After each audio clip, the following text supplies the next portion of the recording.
Өглөө шиг, кофе шиг, үргэлж шин бас сэргэг.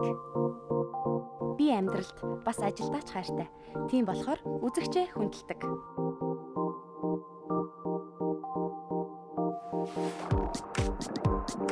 Өнцгөө олох нь чухал.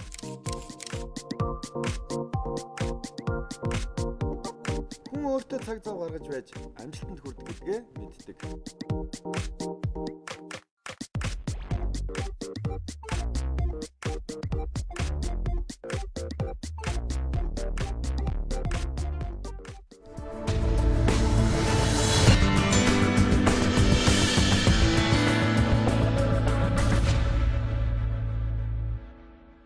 Үзэгчид бол биднийг харахтаа ингээл дөрвөн хүн студид сууж идэг, тэгээд зочид урьдаг гэж ойлгодог. Гэтэл бидний цаана бараг 20 хүн маш их хүн хүч ажилладаг гэдгийг би бас мэддэг байгаасаа гэж боддгийг.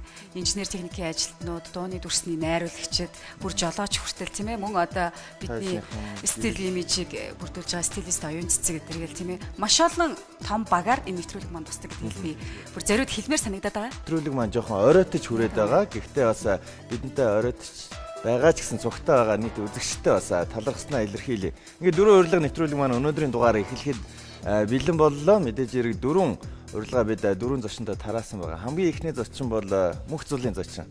Тэгэлгүй яах вэ? Тэгэхээр өнөөдөр бас сэтгэл тавьж чинь дугаар болгонд яг анхных юм шиг. Ягаад тэгэхээр өдөр болгон өөр дөрвөн ертөнцийн өнгө төрх биднийг хүлээж яадаг. Бас зочноо өрхтөө догтлж байна. Тэгэхээр урихынхаа өмнө би сурвалжлагыг үзчихвэл үзэгчд маань илүү тодорхой болоо гэж бодож байна.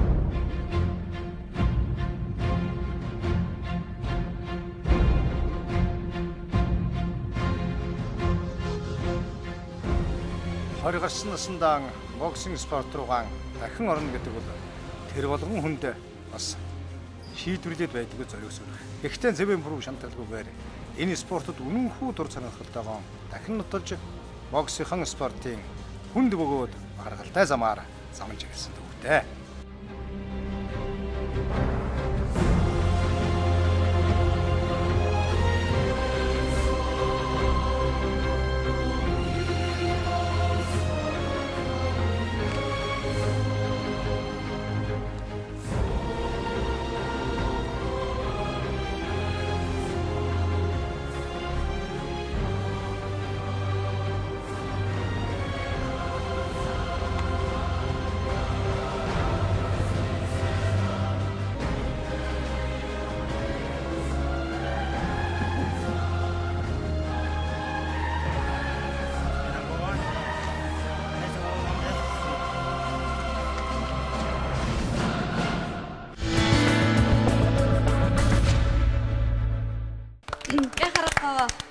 Мэргэжлийн боксер дэлхийн данстай Монгол Улсын гавьяа тамирчин Цэвэн бүрэг таныг нэвтрүүлгийнхаа амирт ирж байна.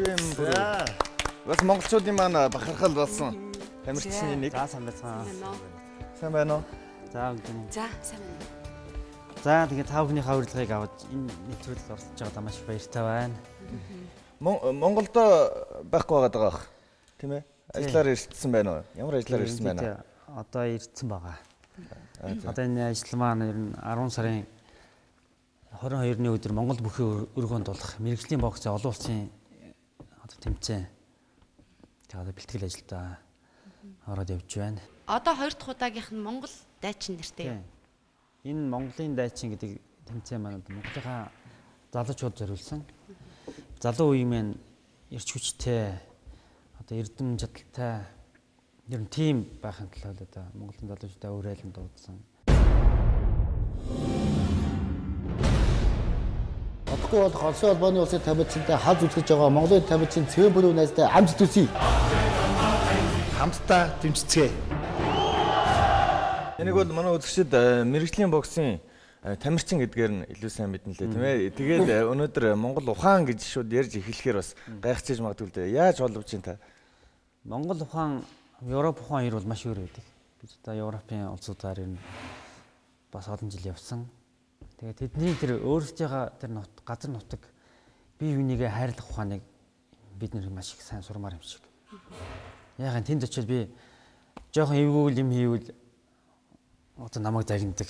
Хөөш чи хаана байгаа мэдэж ийн нөхөр минь. Чи Монголд очроо тийм. Одоо Европынхан ер нь тэр нутагтаа чи тэгэрэй гэдэг. Тэгээ тэр хүмүүсийн тэр сэтгэлд нь эхлээ жоохон дурамжхан байсан. Сүүлдээ бол ойлгоод дассан. Гэхдээ ер нь бид нар нутагтаа юм байх хэрэгтэй юм шүү дээ. Юмаа өөрөөсөө хайрлаж хамгаалж би тэгээ ямар хөвтэй эднэр.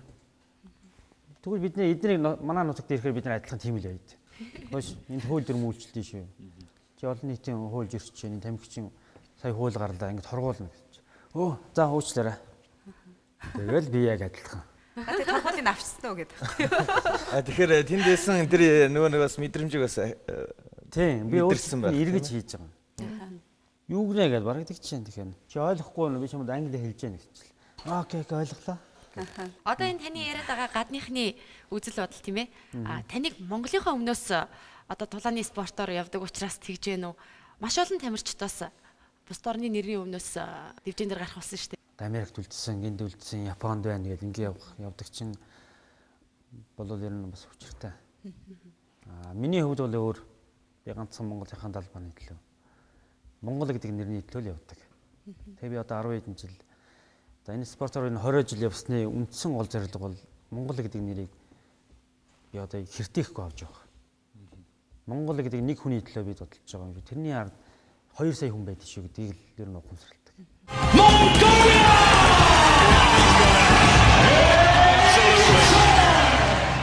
Би яагаад Монгол ухаан гэж ярьсан гэхээр танай нэвтрүүлэг бол надад маш их таалагддаг. Яагаад тэгэхээр энэ залуучууд өнөөдөр хөрсөн нэвтрүүлэг болдог. Тэр залуучуудын тэр хүмүүжил өнөөдөр залуучууд бие биенээ хайрлаж эхэлж байна. Арьс дарснаас өнөөдөр татгалзаж байна. Тэр спортын танхим руу явж байна. Энэ маш зөв. Маш их баярлж байна.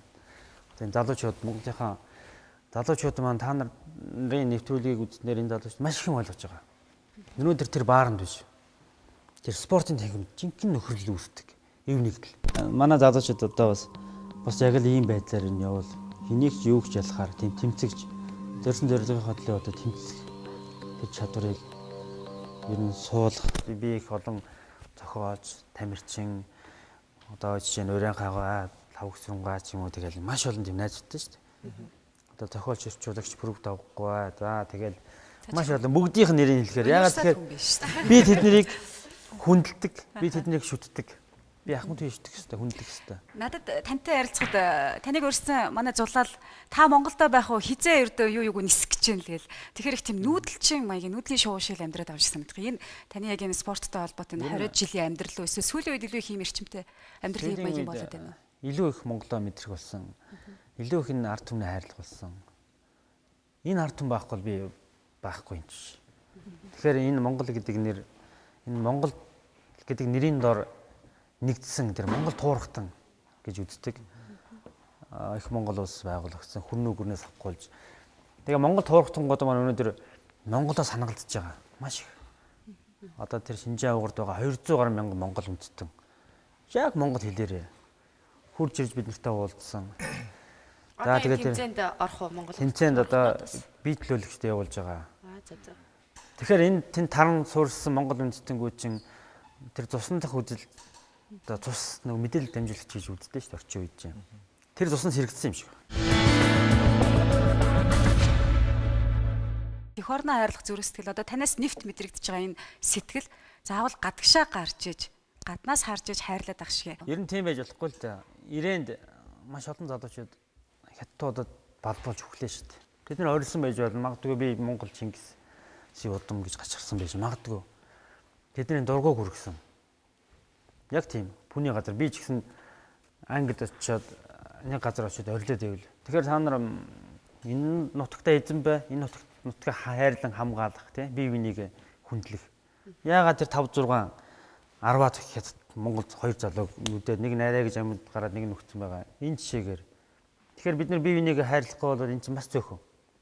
Тэ? Ахиж биднэрт энэ нутаг олдохгүй. Монгол эр хүн зорьсон хэргийн төлөө нэгэн үзүүрт сэтгэлээр зүтгэж чадвал юунд ч хүрэх чаддгийн том нотлогоо бол ялал дамжилтын суурай байлаа.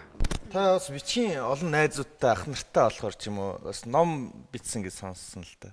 Тий энэ ном гэж зөвлөмж л дээ. Миний өөрийн 20 жилийн туршлага хүний биеийн хөгжил ямар байх ёстой хүн бие цэвэршгээр хүн оюун ухаан цэвэршдэг гэж үздэг. Эртний бурхтын одоо буддын хутагт хувилгаадууд эхлээд мацаг барьж бие цэвэрлдэг. За мацаг барьж бие цэвэрлэнэ гэхээр бид байгаа бүх хор гадагшлж чинь гэсэн үг.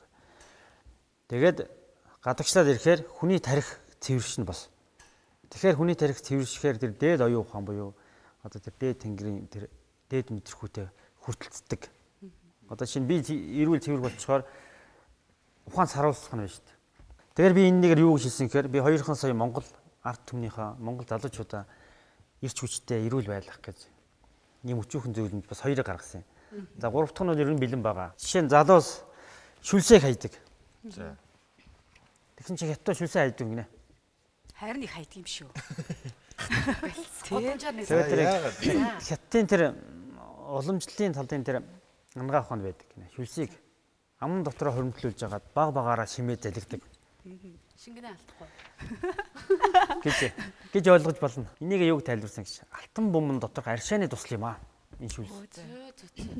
За алтан бөмбө гэхэр чи бидний ярьдгаар маш үнэтэй юм байх хэвээр. Тэрийг тайлбарлаж ирсэн. Миний мэдих спортынхан бол ерөнхийдөө яриа муутай дуу цөөтэй байдаг. Та бол ерөөсөө баг энэ ихтгэл тавих нь л дээ. Дээрээс нь юм номтой юм байна. Тэгээд энэ унган чанар руу таны өөрийн унган чанар руу эсвэл та тэр зохиолч яруу найрагчтай их ойр дотн байдаг учраас эсвэл сүүлийн үед илүү их уншаад, илүү их бодоод байна уу? Ер нь унших, бодох хоёрыг бол ер нь би тэрэндээ би цаг харамлдаг. Зөв хэрэгтэй л юм уу гэдэг. За тэр телевизээр гараад байгаа Солонгос биш. Америк биш.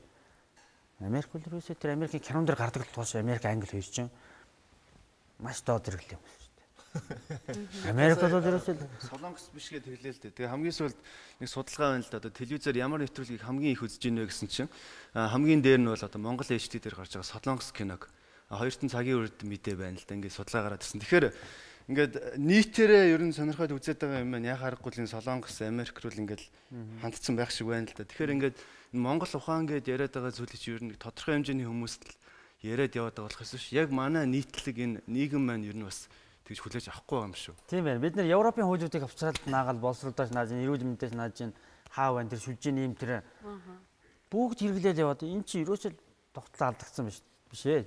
Би бол тэрийг эсэргүүцдэг. Тэр үндэсний уламжлалт ангаа ухаанаа тэр тангаар бүтдэг. Тэр уламжлалт ангаа ухаан буюу тэр Монгол ухаанаар гаргаж авсан. Өнөөдөр тэр Монгол ухааныг яагаад дэлхий шүтэж чинь тэр ган яагаад үйлдвэрлэж ийсэн.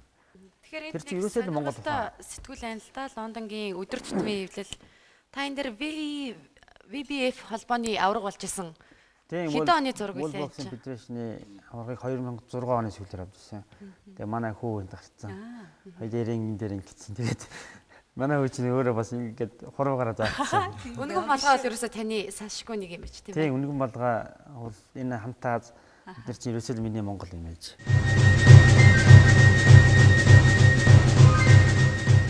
Тэгэхээр одоо энэ VBF гэж байна. Өнгөрсөн жил та VBC-гийн мөнгөн бүсийг авсан тийм ээ. Тэгэхээр энэ ч одоо хичнээн холбоо байдаг юм бэ? Хэдийн та ер нь авчваа? Дэлхий дээр ижил тийм төстэй үйл ажиллагаа явуулдаг мэргэжлийн боксийн байгууллага байдаг. Дэлхийн бодлогыг тодорхойлдог хоёр том гүрэн байдаг. Нэг нь Америк, нэг нь Англи буюу Их Британи. За Их Британий парламентын гишүүний туслахаар Монгол залуу ажиллаж байсан. Тэр жишээгээр олон холбоодод байж болно. Монголд 3 холбоо байна өнөөдөр. Одоо манай Чихявагийн 2 багш миний үеийн 2 залуу байдаг тийм. Та өөрийгөө Ахмад гэдэг юм. BBC-г эсэгийн холбооны авраг болоход та 41 настай тийм ээ.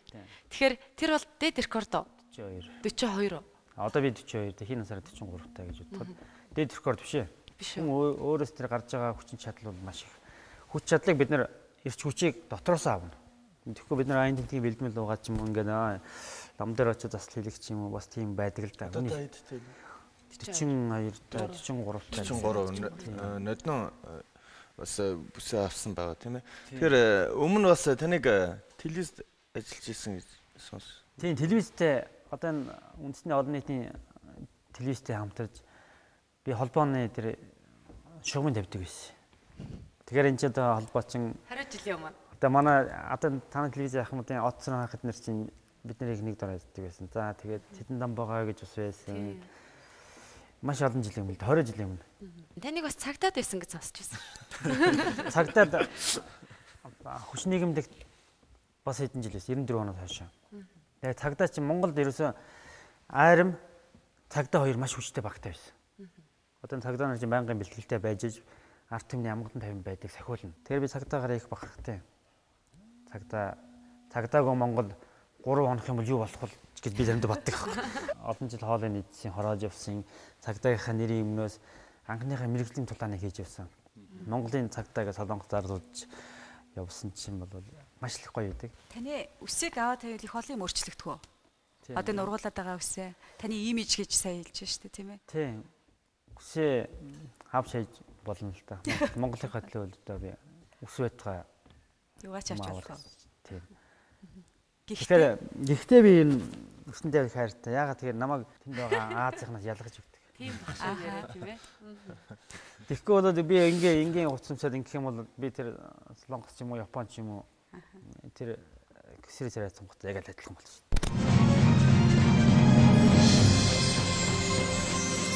Зарим үгнээс жоохон имиж сон л да. Яагаад тэгэхээр хүсрээ царай тентэр гэж их хүчтэй лээ. Тэгэхээр яагаад имиж нүг гэхээр одоо бас нийгэмд эх орон гэж хий хоосон цээжэд илтгэж байна.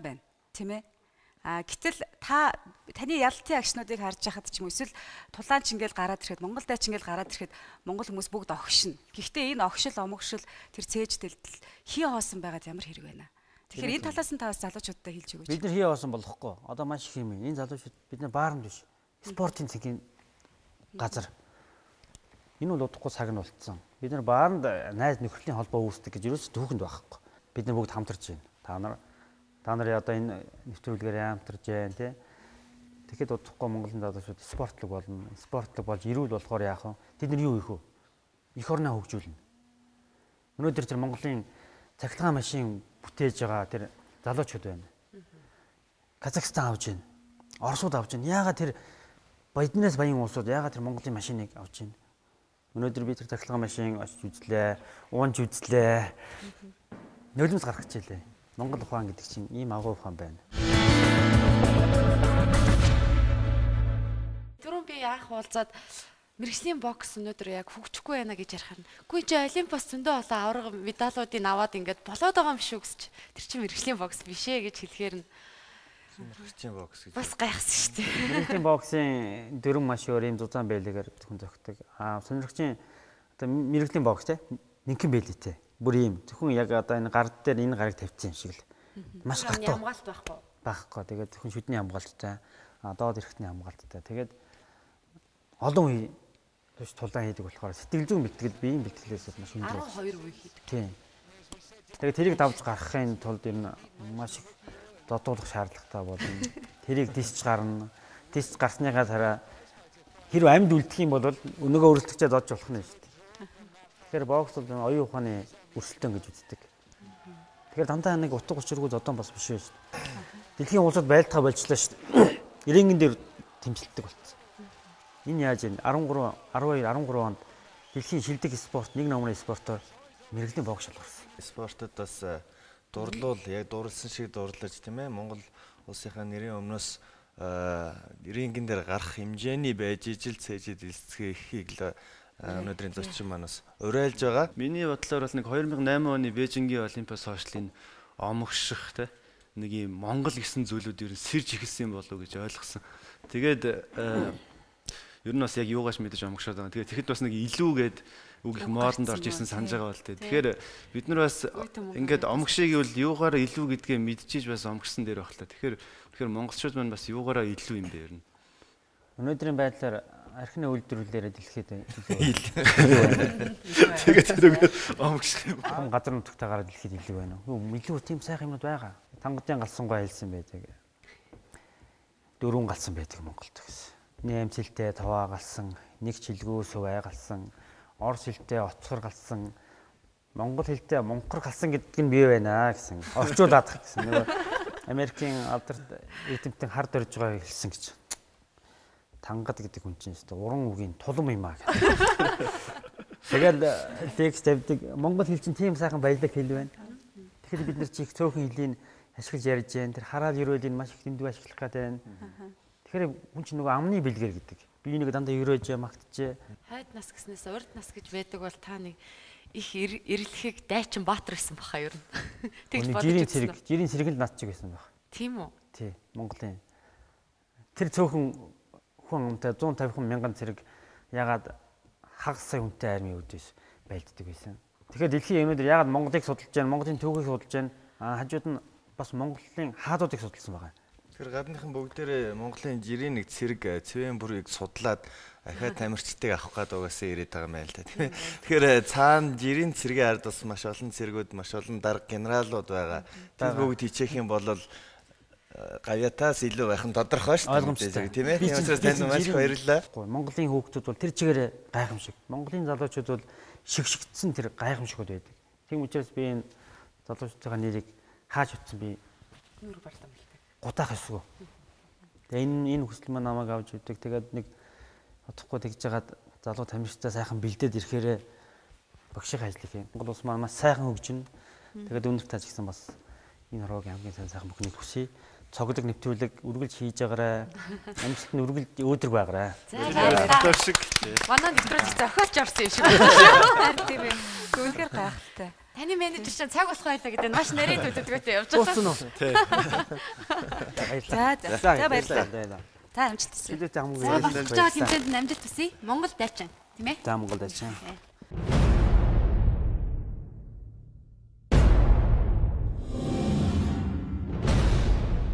Одоогүй бол Холсын холбооны улсын тамирчинтай хаз үзэж байгаа Монголын тамирчин цэвэн бүрийн найзтай амжилт хүсье. Хамтдаа дэмжицгээе.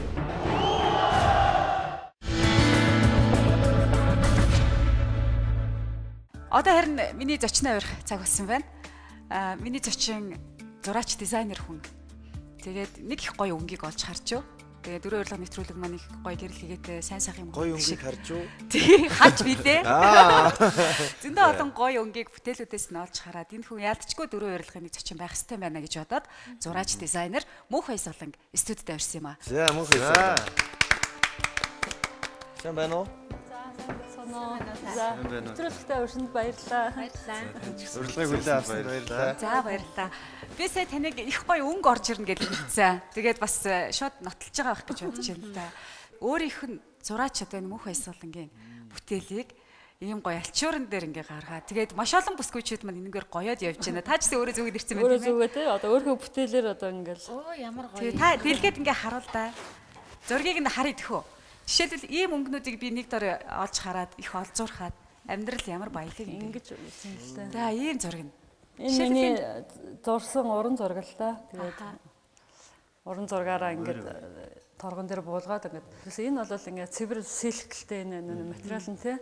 Тэгээд өнгө нь ингээд гандахгүй, угаахад арилахгүй, өөрөө цор ганц хувьтай. Тэгээд ингээд юу яхахлаараа ингээд олон хүнд хүртээлт болох юм болов.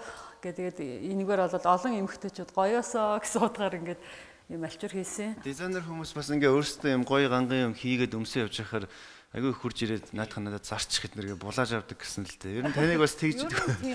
Ер нь бол яг өөрсөндөө бол загчны морь усгүй гэхээр өөрсөндөө ингээд хийсэн юм айгүй ховор байдаг байхгүй. Өөрсөндөө бол яг үнэхээр бол юм хийж бол амждаггүй. Үлгэрийн чимшиг, зүүдний чимшиг юм гоё өнгөнүүд ямар одоо оюун бодлоос тийм ээ зүрх сэтгэлээс гардаг бол гэл надад их сонирхолтой санагцсан. Та ер нь их тийм мөрөөдөмт хийв үү? Мөрөөдөж л бид нар ингээл амьдарч байна тий. Тэгээд би бол яг уран зурах бол зураг зурах бол зав бараг байдгүй л тий. Тэгээд яг хувцсны захиалга үндэсний хувцсан дээр ажилладаг. Үндэсний хувцас одоо би үндэсний хувцаар бүр 14 жил ингээд тасралтгүй ингээд ажиллаа явж байгаа л да. Тэгээд нэг би бүр нэг одоо би нэг яг нэг өөрийнхөө нэг мөрөөдлийн нэг юу биелүүлээ гэж бүр нэг 2 жил бүр ингээд сая ингээд завсарлага авч байгаа. Яг уран зураг дээр дагж ажилласан л да. Тэгээд би яг нэг үндэстэн яснуудын хувцас хийдэг болохоор ингээд яг Монгол уламжлалыг дагаад ингээд байгалийн өнгөнүүдэд баримтаж бид нар хувцас хийхдээ те ингээд ерөнхийдөө монголчууд аяга гой зөөлхөн тийм өнгөтэй тийм ийм ассан өнгөнүүд болоод байдгүй ш. Тэгээд тийм өнгөөр тийм материалаар хийдэг байсан. Тэгээд уран зураг дээр өдөөсөө ингээд зураад ирсэн чинь ингээд би өөрөө бүр ингээд асаад одоо тий миний зурагнууд ингээд амар ингээд хуурц тод осоо би бүр ингээд яг зураалдаал тэгээдсэн. Тэгээд дараагаар нь ингээд бүгдийг гаргаад ингээд за одоо энэ ерөнхийдөө ингээд нэг үзэсгэлэнгийн хэмжээний болж байна гэсэн үедээ ингээд гаргаад ингээд ингээд тойруулаад үчиж би өөрөө зочсон л да тий би яагаад ингээ ийм амар асчваа тэгээд за ямар ч байсан би баяр амьдралд болоод баяр баясгалантай амьдарч байгаа юм байна да л гэж бодсон л доо. Тэгээ уран бүтээлээ тий уран бүтээлээсээ хараад тэгээ тэр олон гоё өнгөнүүдээ би энэ өнгөнүүдийг нэр хаанаас гаргаад би яагаад ингээ амар асчваа гэд өөрөө бас гайхчлээсэн.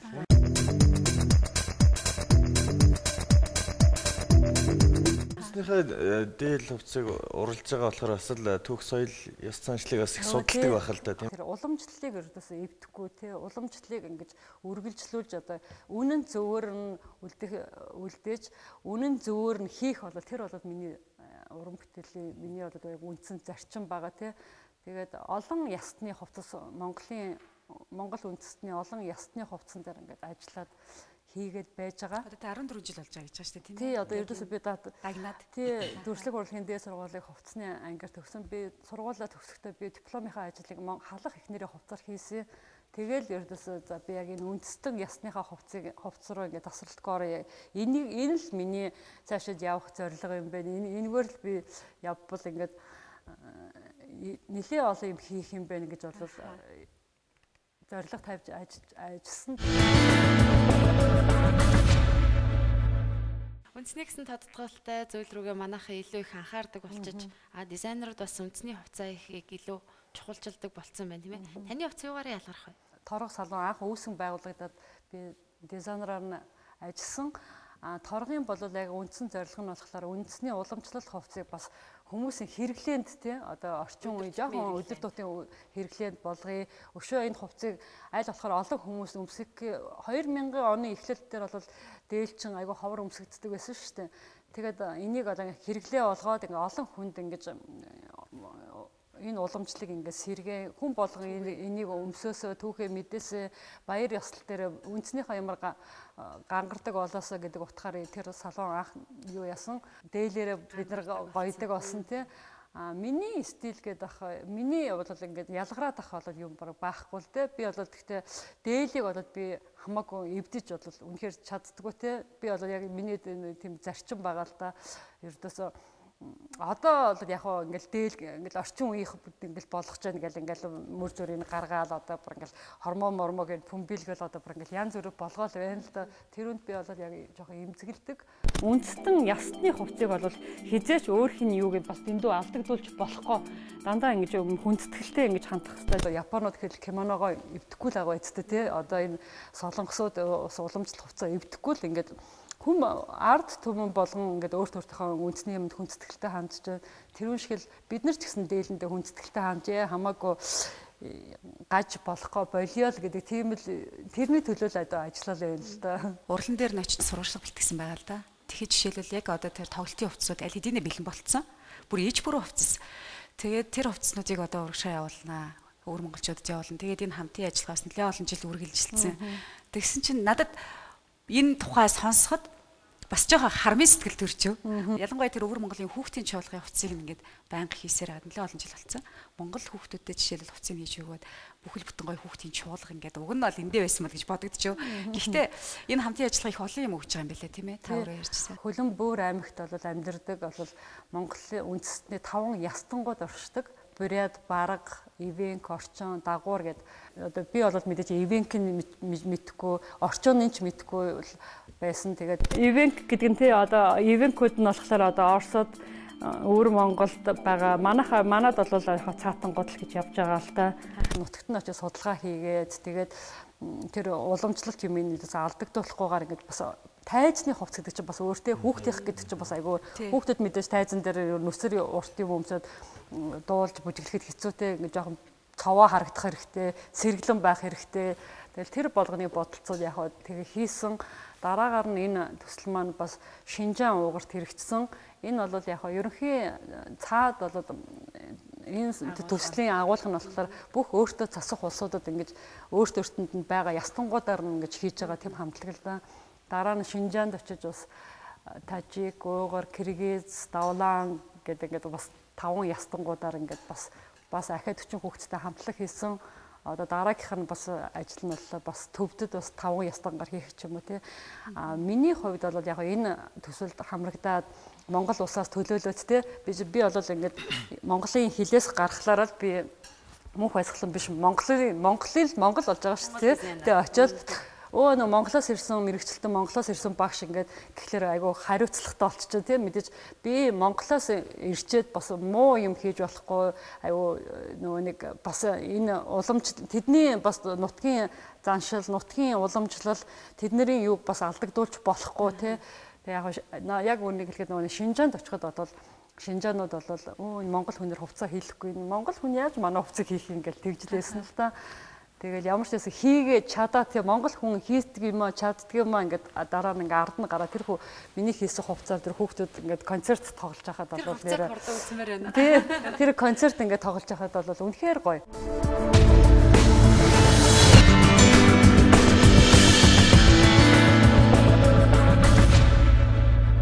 Сайхан Чингисийн талбайд бас нэг том арга хэмжээ боллоо тий. Тэгэхээр Ариг сая бол бас харамсах сэтгэл төрлөө одоо харамслагч гэдэг юм уу ийм сэтгэлээ. Тэгэхээр сүүлийн үед бас хүмүүс ингээд ерөөсө туурахтнаараа бүгд нэг монголчууд гэж бас яриад ах шиг байна. Таны хувьд жишээ нь энийг яаж харж байна? Яг ингээд дотор нь ингээд бас байгаад тахлаар ингээд ястангуудаараа бас ингээд бүх юм ингээд өөр болчихсон тийм өмсөх хувцас мөнгө бүр цаашлаа би бүр алтан язгуур хилтэн гэж тийм том евро бас орох гээд байна л да тий.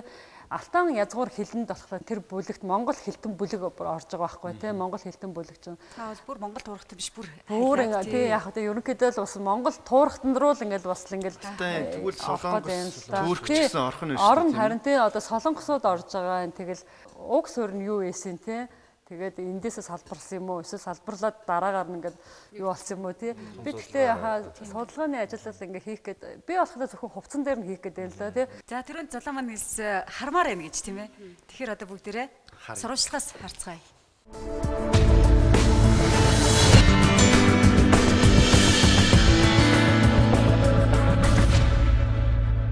үзэгч та яг одоо миний төчний уралданд ирсэн байна. Тэгэхээр зураач дизайнер мөнх баясгаланд урилга гардуулахаар урлагийн зориод ирсэн маань юм аа. За баярлалаа. Танай нэвтрүүлгийг бол нэр үзээд бас үнэхээр таалагдсан. Тэгээд энэ нэвтрүүлэгт орох олсонтой бас их баярлж байна. Тэгээд магадгүй энд нөө будганд ханхалсан гэдэг шиг оюун шинэхэн юм хувцснууд эзтэй хүлээгээд байж шиг байлаа. Тэгээд биднийг энэ хувцастайгаа танилцуулж бүтээлтэйгээ. За энэ ингээд дөнгөс хаяхан ингээд нэг хагас жилийн хугацаанд хийсэн хувцснууд л та. Загвар маань одоо ингээд бэлэн болцсон хүүхдүүд маань өмсөд одоо тайзан дээр гарах гээд бол бэлэн болчоод байж байна. Мэдээч энэ бол өөрөх нь бол уламжлалт юу нь бол алдагдаагүй. Энэ загвар ингээд загвар дээрээ буриадууд бол ер нь 90 овогтой 90 овог эднэр бол үнэхээр өөртөөхөө ингээд юм уламжлалт, ёс заншил, хувцас одоо бүх ингээд юугаа айгүй сайн авч явдаг ард түмнэлтэй Монгол үндэстнүүдийн хувцас бол маш юм юутай баялаг тий одоо тэгэхээр энэ саяны энэ буриадын тэр дээлэн дээр гэхэд л энэ буриад малгай нь байна л да энэ буриадуудын энэ малгаанууд нь айгүй гоё хэлбэртэй нар ийм хөөрхөн тэгээд энэ бол ердөөсөө яг ингээд ер нь л нэлээд юм натурал маягтайгаа энэ хувцснууд маань байгаа л та. Ерөнхийдөө бол яг би бас өөрийгөө бас ингээд энэ уламжлалт юм дээр бол суралцаал явж байгаа гэж бодож байгаа юм л да тий.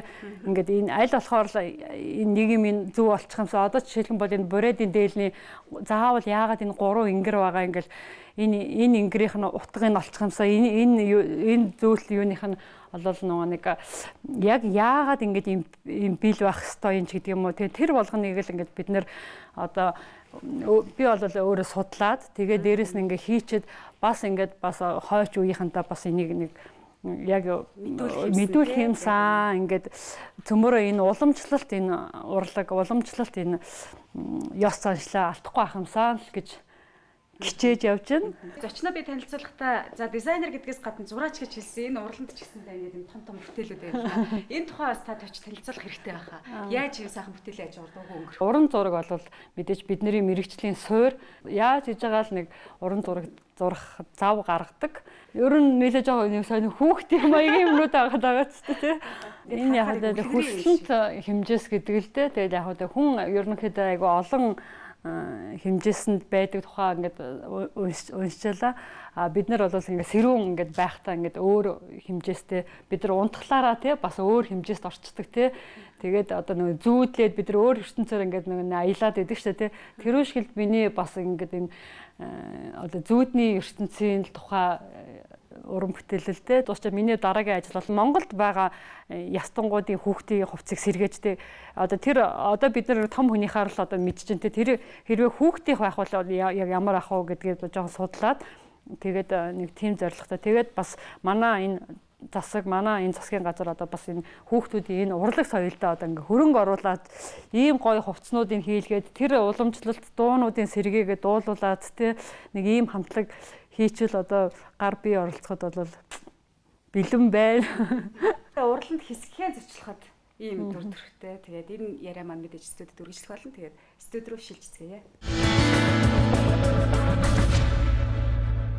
Гадныхантай хамтарч ажиллаж байгаа төсөл дээр л бас Монголд бас ийм хүүхдийн хамтлаг байвал гоё юм уу л гэж бодож. Хамтлаг нь бол байгаа шүү дээ. Хамгийн гол нь хувцаар нь тордоод хүн чухал байхгүй юу? Хувцсан дээр бол нэр үнэхээр ингээд ёо энийг өстө нэр өшөө бид нэр өөртөө ийм хувцастай ээжэж тий. Одоо бид нэр энийг өмсөд ингээд энэ хүүхдүүд маань ингээд энэ тайзан дээр байвал гэж хамгийн түрүүнд л тэгж бодогдож байгаа юм л да.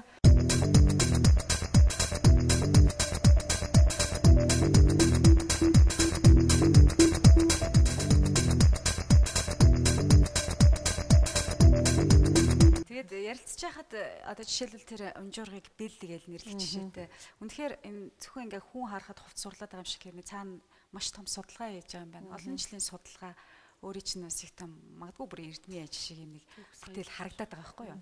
Та бол торос салууны анхны дизайнер байсан. Одоо торос салуу үндэсний хувцсны зах зээл дээр бас ингээл ажиллаж байгаа. Гэхдээ хэд европчод хэд гадны болоод Монгол руу хятадуу мэдтгэдэг байгаад ингээд дээл хувцас өөрчлөгдөж байгаа. Тэгээд би бодохдоо дизайнеруудыг өөрөөсөө судалгаатай ханддаг байгаас л гэж бодлоо. Харин тий яг одоо ингээд сургууль төгсгөөд одоо оюутнууд одоо мэдээж дипломынхаа ажлаа бүгд сайхан үндэснийхаа юм өмсдөг болсон байна тий.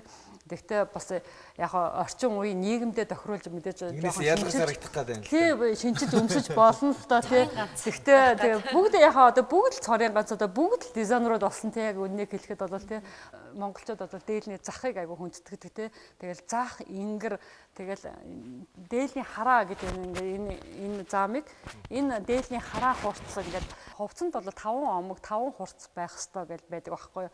Манай уламжлалт биднэрт ингээд ирчихсэн тий. Тэгэхэд бол ингээд дээлний ингэрүүдийг ингээд одоо ингээд аюух мүлийлгэж юм. Би бол нэр үнэхээр тэрний эсрэг байдаг тий. Аа тий. Уламжлалыг алдуулаад байгаа хүмүүсээс та нар яагаад ингэж байгаа юм бэ гэж асуувал магадгүй хөгжил гэж хариулах байх л та. Тэгэхээр бид нэр энэ хадгалаад явах хэрэгтэй юм уу? Бас хөгжүүлээд явахад буруу зүйл одоо байдгийн болов. Жишээ нь одоо 200 жилийн өмнөх кимоно ч юм уу Солонгосын тэр хувцас одоо л яг адилхан байгаа юу тэр 200 жилийнхаа өмнөхтэй. Одоо тэр кимоног нь мэддэг хүмүүс л мэдэх байх л та тий. Би бол яг ерөнхийдөө харахад бол бараг л хэвээрээ байгаа даа байхгүй тий. Өөрөөснөөс бол тэр загвар бол өөрчлөгдөв л тий. Одоо энэ нийгэм чи юм хурцсан нийгэм арай хурдан ямар санагдаад байлаа богинохон болгож болж тий. Ийм уурт ингэ төсөлтөд бас яваад би санаад аль болохоор сүүлийн үед харьцангуй нэг хэсэг загварын дээл их модонд орж исэн. Одоо баяр ёслол тий хонхны баяр энтергээ харж байхад яг үндснийхээ энгийн дээлээ өмссөн илүү гоё харагддаг болсон байх шүү дээ. Тэгээ тэрний чинь төлөөлж бид нэр ажиллаад одоо баг захиалга өгөх гэж ирсэн хүмүүстэйгээ ингээл ярина тий. Үгүй бид нар чинь ийм сайхан юмтай хүмүүсээ бид нар ийм сайхан ингээд уламжлалтай хүмүүс. Тэгвэл бид нар энэгээр л гоё л да тий. Одоо бид нар одоо дэлхийн брэнд үсттэй бид нар одоо юу яжсаас бид нар зөвхөн өөртөөхөө уламжлалт юмтайгаа л гарахад болоод баг дэлхий дээр гарахад бид нар брэнд яг солонгос хүнд ингээд Монгол дээл өмсүүлчихэр нэг сонио харагддаг шүү дээ. Нэг мушка тавьсан юм шиг. Нэг цаанаасаа нэг зөгтгөө байхгүй юу те. Тэнтэй адилхан бас тэр солонгосын нарийнхан өмд ч гэсэн заримдаа хүмүүс зөгтгөө шүү дээ. Тэрнтэй адилхан нэг тийм тэр чинь хараа ийм байгаа байхгүй юу. Бид нар нөгөө оюутан багта Япон манай хувцсны технологийн багш Япон хүн байсан байхгүй юу. Нэг л Япон эсвэр сураад байсан чи тэр эсвэр нөгөө Монгол хүний антом дэвдээсээ тохирог байхгүй юу. Азиэд байгаа Японоос бид нар шал өөр бие зөгцтой тийм хүмүүс байгаа байхгүй. Тэгэхээр тэр Солонгост нь тэр дээл зөхгүй Монголд нь зохиод байгаа чинь тэр бидний бүр цаана байгаа тэр Антон байна л да. Дүүрэн харагдана гэж бид нар ярьдаг те. Тэгээ ямар ч турхаа эрэгтэй хүнд бол дээл өмсөх заавал үүрдэг байхгүй тий. Моринод яагаад их зураад тийм. Одоо мэдгүй одоо монгол хүн болохоор бол морин дуртай гэдэг одоо тэгэл үлгэрийг л ингээд дурдаг шүү дээ. Үлгэрийн морин морьтой их ойрхон байдаг байгаа. Эсвэл нөгөө урд насандаа бас морьч байсан байж магадгүй, морьтой хүн ч байсан байж магадгүй л дээ. Эсвэл магадгүй их нөгөө тэмүүлэл бүтээх гэсэн эрмэлзэл тэмүүлэл чинь бас мориор илэрдэг ч гэж байна тийм. Холбоол зөндөл юмтай холбож олно л да. Зүгээр өнгөний талаар ярихад монголчууд та зүгээр жирийн эсвэл нэг тийм уусан тийм өнгөнүүдэд дуртай байсан. Одооных бол ялангуяа их бас тод өнгийн юмд их тийм дуртай болоод их шиг харагдаад байна л да. Тийм ээ. Өнгөний талаар юу гэж боддیں۔ Би сая тэр урд ажиллаж байхад бол тэнд бол юудаас хамгийн гоё өнгийг ингээд тод гэ боцсон. Тэгээд яг ингээ хоёр нийгэм ингээ хоорондоо ингээ зөрчилдсөн би миний ингээ хийгээд хийсэн анхны ингээ зурсан ингээ загваруудыг харчаад тэд нар ээж одоо тэр багш нар юм уу тэр ээж аав нар нэг гайхсан байж магадгүй л дээ тий. Яг ингээ зөөлхөн ингээ өнгөнөцтэй. Тэгээ би тэгээд тод байлга гэж хэлээгүй ингээ гайхаадсан байхгүй юу. Тэгээд бүр саарл өнгөгч мэддэггүйсэн байхгүй юу. Саарл гэж завсрын өнгө гэхэлэр ямар гэхэлэр би энэ гэхэлэр энийг саарл гэдэг юм энэ ямар гоё өнгө вэ гэдэг ч юм уу тий ингээд яг тийм юу зөрчилдөөнүүд байсан байхгүй юу. Манайд ийм өнгө байхгүй би энэ уламжлалт үсэг би зөвхөн энэгээр л хийнэ гэдэг юугаа тулгаж ингэж хийж байгаа юм л да. Тэгээд өнгөний тавал тэгээд өөрийнхөө хийж чадсан л да. Тэгэхдээ бас өнгөний яг ингээд тэр арт өмнөдийн хооронд бас өнгөний аюу сонин зөрчилдөөнүүд байдаг юм байна. Тэр чинь антом гэдэгтэй л ажилласан сэтгэхүйч өөр л байгаа даа тийм ээ. Харах үнцэж гэсэн. Баярлалаа танд. Тэгээд их сонирхолтой байна. Нэр ингээд өнгөөр дамжуулаад бас давхар цаана ямар учир чанцсан байдаг бол их сонирхолтой санагдчихлаа л да тийм ээ үндэстэй хооронд. Тэгээд энэ битчлээ их шин сонир мэдээлэл өглөө. Тэгээ анх удаа сонсож байгаа мэдээлэлүүд бас маш их байлаа. Тэгээд ийм гоё өнгө манай нэвтрүүлэгт нэмсэн шигээ та амьдралд бас энэ уран бүтээлээрээ ялангуяа энэ монголчуудынхаа амьдралд их гоё гоё бүтээлүүд хийгээрэй гэж хэрвээ. За баярлалаа. За баярлалаа. Маш баярлалаа. За баярлалаа. Та нарт амжилт хүсье. За баярлалаа. За баярлалаа.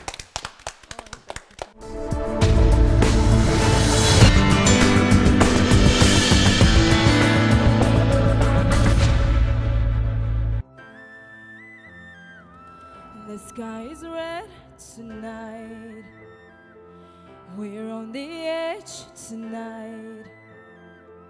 No shooting star to guide us.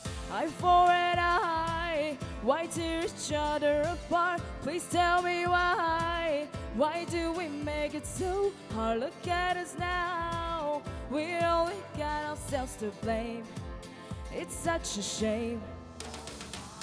How many times can we win and lose? How many times can we break the rules between us? Only teardrops. How many times do we have to fight? How many times do we get it right between us? Only teardrops.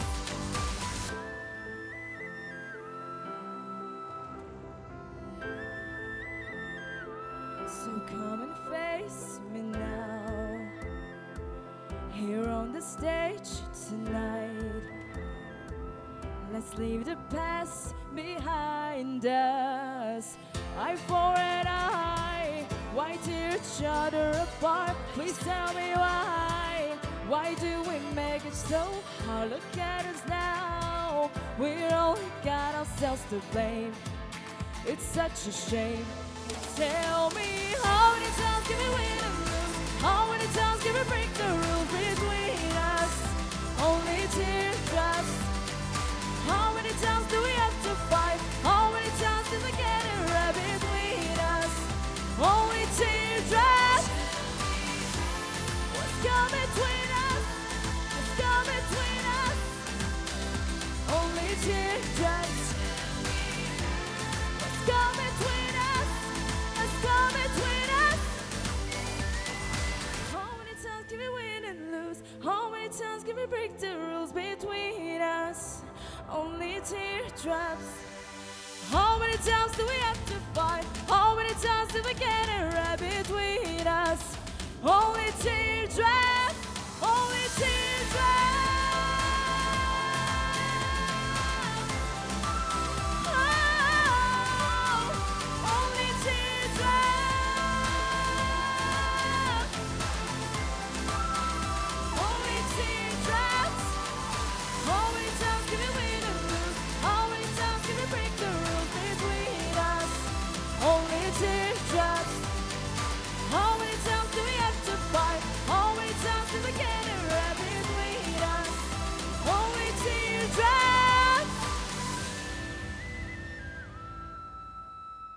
За дэжгүй сандраагүй үстэй.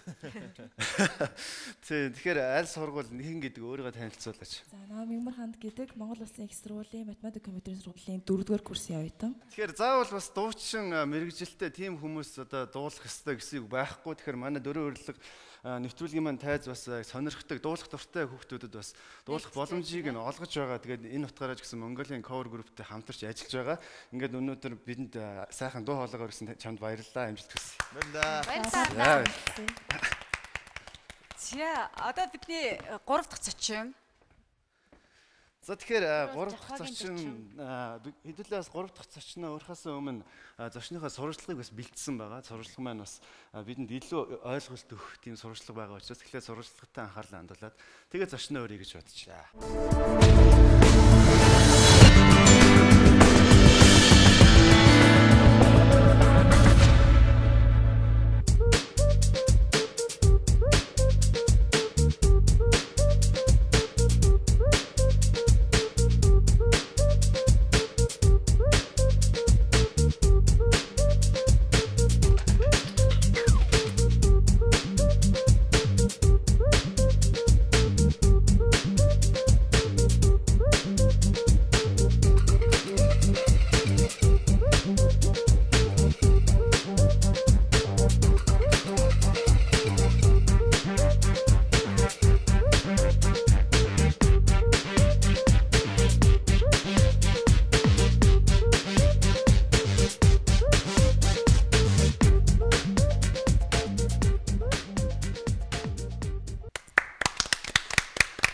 Тэгэхээр хол явсан хүнээс үг сонсоо гэж үг байдаг. Мэдээж 76 орноор одоо явсан хүний хувьд бол хэлж ярих зүйл их л байгаа байлгүй. Ингээд зол хоёрыгаа тайснаа орж байна. За. Багийн зочин. Сайн байна уу? За сайн байна уу? Сайн явж ирсэн үү? За сайн байна. За ийсэн танаас студид би нэг юм тэр номоо тасчихгүй. Танай номын сайн ингээд. Орж ирэл бэлэгтэй. Надад Амагийн номнод байгаа. Дэлгэрэх болтугай. Амагийн эхний номыг уншиж байгаа л их гоё байсан л да. Яг л нэг цугтаа аялал явж байсан. Сүүлдээ нэг жоохон проблемууд орж ирсэн штэ нөгөө нэг янз бүрийн комментэд жоохон бухимдаж ирсэн нөгөө бичлэгнүүд нь яг ингээл ороод ирсэн. Надад бол яг тийг санагдчихсэн л та. Би ингээл аялж хахад нөгөө шөмжлүүд тэ чи яах гэж явж байгаа, юу хийх гэж явж байгаа, хинт хэрэгтэй ингээл. Тэгээ тэрийг яг biz номд оруулсан. Ердөө ингээд монголчууд бол ийм л байна шүү дээ. Бие биенээ дэмжих байдал дээр бол ийм байна л гэдэг хэлэхэд яг тэгвэл зүгээр нэг хүн өөрөө юм өссөн юм хийж байгаа л гэсэн үг шүү дээ. Би ямар тэ нэг усын мөнгөөр авсан байгаа шүү дээ. Өссөн юм хийгээд мэдсэн юм ингээд хуваалцаж яхад хүмүүс ингээд шүүмжж орж байгаа ийм одоо ийм байдал энэ цаг үеийн байдал шүү гэдгийг л үзүүлж яагаад гэвэл яг энэ ном гэдэг чинь тэгээд нэг доор ажны 3 үе айлд байдаг зүйл л дээ. Одоо өөрөөр хүүхдүүд ач хүчнаас ч юм уу те. Тэгэхээр тэр үеүүдэд энэ 21-р зууны их үеийн яаж ярьцчихсэн бэ гэдэг. 21-р зууны их үеийн одоо монголчууд ямар байсан бэ? Тэгээд дэлхийн амьдрал ямар байсан бэ гэдгийг нэг үзүүлэх гээ үлдээх гээд байгаа тийм ээ. Амагийн нүдээр одоо орчлон ертөнцийг тань мэдэж хамт аялах сайхан байдаг л да. Гэхдээ номнууд ингээд бот-ботоороо өөр байгаад тах шиг байна тийм ээ. Дөрөв дэх бот жишээлбэл одоо ямар онцлогтойгоор гарах гэж байна вэ? За дөрөв дэх нь болохоор ерөөсөө яг тэр чигээрээ зураг. Одоо ерөөс яг би болохоор ягаад аялж ихсэн гэхээр маад нэг юм Атлас Мира гэдэг би бас хүмүүс найзуудаа ч ярьдээ нэг юм ногоон жижигхэн ном байсан. Дэлхийн газрын зурагтай. Тэгэл тэр нь зөвл зураг байгаа юм л да үндсэндээ нэг хотуудын цэгүүдтэй тий. Тэгэл би тэрийг хараад ингээд за нэг аялах юмсаа гэж боддог байсан. Тэгээд үндсэндээ 13 4 жил ингэж мөрөөдөж төлөвлөж байгаа л гарлаа л да. Тэгэхээр одоо болохоор энэ шинэ үеийн залуучууд ердөө энэ дэлхий гэж юу юм бэ тий. Одоо дэлхийн хотууд ямар хотууд байдیں۔ Одоо аль улсын бичгийн соёл нь юу юм, шашин шүтлэг нь юу байдیں۔ Ингээд тиймэрхүү маягийн мэдээллүүдийг ингэж бас ингээд хуваалцах. Одоо 21-р зууны ихэнх үеийн дэлхийн амьдралыг гэдэг нэг тийм фото, стечийн фото, хэдэн мянган зураг. Уг нь бол би фэйсбүүкт чинь биччихсэн тийм ээ. Бичгээ чиний бичлэг чинь таалагддаг аа. Ягаад бичихгүй дан фото гэж гээд тэгсэн хариу бичээгүүл хэлээ л дээ. Зөндөл юм боддог байлээ. Тэгээд яг надад гомдч байдیں۔ Л да. Тэгэхээр хүмүүс захиавч хариу өчөхгүй нэгдэг. Гэхдээ нөгөө нэг би ч болохоор блогоосаа гадна 4-5 пэйж ажиллаулдаг. Яг нэг зураг ингээд тавьчихна. Тэгээд тэр зургийг тайлбарлах бол хэдэн мянган үгээр тайлбарлах шаардлага гарч байна л да. Тэгэхээр яг зүгээр зураг бол за юм байна. За одоо шил юу гэдэг Европын одоо юу гэж Парис хот энэ байна. Тэгэл одоо зураг нь тий. Тайлбаргүй гэдэг зургууд л явах юм байна. Тийм яг ганц хоёр тайлбарууд бол явна л да. Өмнө нийгэмд юм байх одоо хувийн өмч гэдэг зүйл байхгүйсэн учраас одоохондоо ингээд хувийн өмчийн одоо энэ тэмцэл ингээд өрнөж штэ тий. Яг явандаа энэ нэг хэрэгцээ ингээд хангагдаад эхлэнгууд яг нэг шинэ үеийн залуучууд ч юм бол юм үз нүд тайлах тий. Тэр нэг хэрэгцээ гарч ирнэ л да. Тэгээ тэр үеийг бэлтгэхийн тулд энэ одоо дөрөвдүгээр номыг хийж байгаа. Тэгээ тэнцэнэ ингээд тест эднэртэй дотроос тий одоо энэ ямар шашингийнх вэ энэ барилга өөрөөр хэлбэл ямар нэг улс үндэстнийг танийг бол хамгийн түрүүнд шашныг таних хэрэгтэй. Тэгэхээр тэр шашныг мэдж яхан бол тухайн хүмүүстэй харьцахад амар болно тий илүү одоо тотны харилцаа бий болгоно гэх мэт тийм олон бас давуу талууд байгаа л да. Хитрхи олон орноор явсараа сүүлдээ тархишин мэдээлэл хүлээж авч чадхаа болчлоо гэж бичсэн байсан. Тэгэхээр жоохон амсхий чадв. Азийн орнуудыг 80 орн гэж төлөвлөсөн байсан тийм. 80 орн гэж төлөвлөсөн байсан. Яг Монгол одар чинь нэгчин болохоор үндсэндээ яг ингээд Монгол залуугийн төсвөр төвчээр хатуужлагыг л үзүүлсэн шүү дээ. Тэгээд одоо эхний явж ирэхэд чинь 69 орноор явж ирж байгаа.